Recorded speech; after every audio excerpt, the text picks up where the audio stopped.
course, this kid's on 20 minutes. 5 days a week. The regular education teacher. And they are doing it during daytime instruction. If there was a student that maybe went on Success Maker after school, you can click after school. If they're on there before school, you can click before school.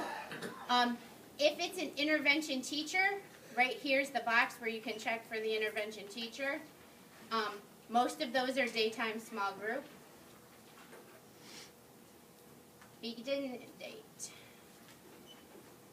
I wrote over here, and it's also in your notes, if it's an intervention teacher intervention, we started on September 30th, but that date. Pretend this kid's never done Success Maker, or it's a new intervention I'm putting in place, I'm going to put October 30th.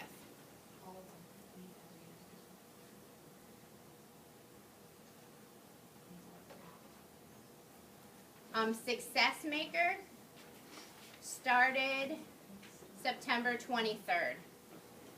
I didn't write that on your sheet. You might want to write that down. So if after you got the information about Success Maker and you were all excited and you said, okay, I'm starting Monday, that was September 23rd.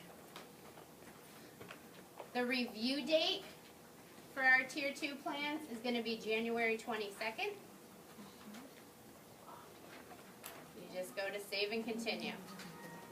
When was October 30th? If you're starting a new intervention with that child, or it's something, say, you've been meaning to put in place and you just haven't had time to, or your intervention teacher was saying, hey, I was doing this, it's not working, I'm going to switch to this, then just put October 30th.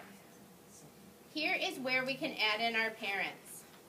So if your parents are doing something at home to help them, or we all know we sent home the M-Class Home Connect letter, if you've actually spoken to the parents and said, you know, the M-Class Home Connect letter has activities where you can help your child, and you know they're working on them, you can add that in and add in Home Connect letter for parents. But I wouldn't just assume again that because you sent the letter, the parents are doing the activities. They're very clear at the district level on this that they do not want you to put parent supports in place unless you know they are going on. I think there's some liability for us paying for it, I don't know why, but they don't want you to put it in unless you know the parents are actually providing some type of support at home. So we're going to pretend these parents are not helping at home because he's 14 and still in first grade. So they're clearly not doing much. Okay, then we have to add in our progress monitoring. So here comes our list again.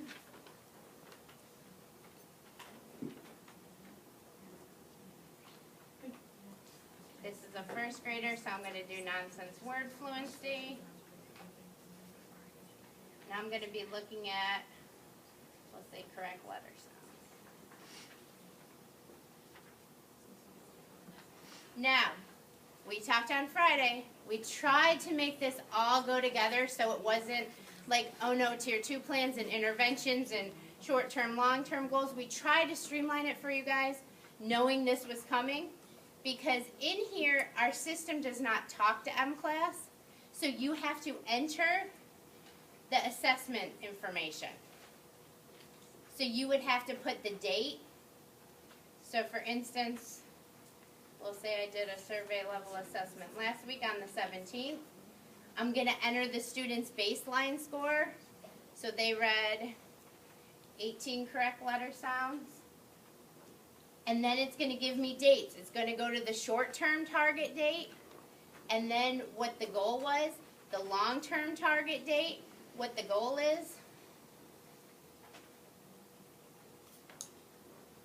So your intervention teacher or yourself should have filled out a chart that has each student's name, the short-term date, the goal, the long-term date, and the goal. So you should be able to look at that, hopefully, and just plug in your numbers. See how it all comes together? This was our big moment. So I'm just gonna.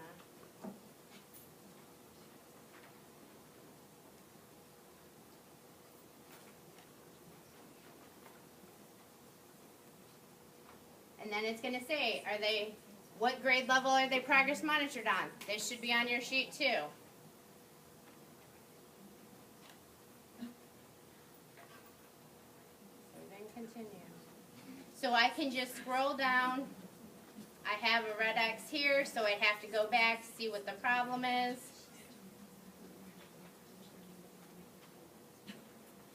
And just go through and try to solve all that. So we have the Excel spreadsheet from Friday to help you with short-term, long-term goals. We have the date for the plan begin, plan review. It's also going to ask you when the parents received a copy. These are going home with report cards this year.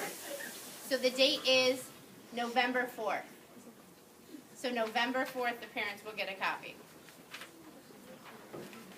The last page is about reviewing your data. You won't review it yet, so you don't need to worry about that. Yes. Students who had a PEP last year, Tier 2 plan, Yes. will it automatically update to the new system of PEPs? If they have a plan. Because the one student I tried to do, he had a PEP last year, and it's still the old PEP. It's still the old PEP. I think you have to clear out the T. You have to go through step by step. It won't let you just clear it out. I changed the team members, but it won't. It won't. You still Like, it have won't to give me go- the option of literacy, math, all that. It just takes me to this. We're gonna have to figure that out. Okay. I'll come look at that. Okay. We're going to give you time today to work on your students that need Tier 2 plans. So you can have a start. If you have questions, we'll be around to help you. Do you have any questions before you get started? All right.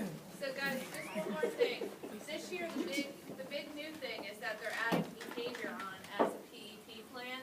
So before, we used to take kids to PLT plus, and we'd have some behavioral data. But now, in order for them to get to that Tier 3 level, they have to have that Tier 2 plan in place for behavior. So that's kind of a big change for us. So that's something to kind of think about as you're going through. Because at the Tier 3 level,